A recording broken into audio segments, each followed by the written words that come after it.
Hi, in this video I will show you how you will active a software when you are getting operation did not complete successfully because the file contains a virus or potentially unwanted software. So when you are getting this message, after getting this message in a few minutes, your software also deleted from the Windows side. So how I will active this? Let's start. First I'm going to open to my setting. This is the setting.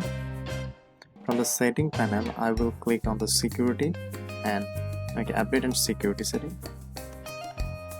From there I am going to click on the Windows security.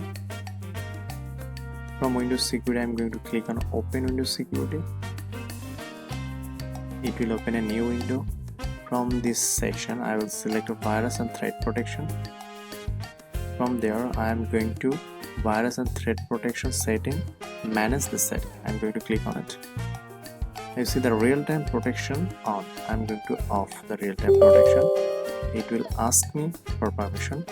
I need to press yes. I'm going to cloud delivered protection. I'm going to also off this section. Okay, so that's it. I have done here. Now I'm going to minimize this section, and now I'm going to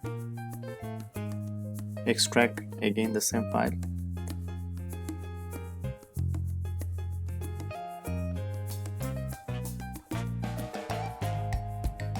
Okay, now the crack file has. If I'm going to click on it, you see it's asking. So I will able to install this file. So now this is how you can active your software when you are getting to message that an operation did not complete successfully because the file content has a virus or damage. So if you follow this video, you will be able to activate that kind of software using this process.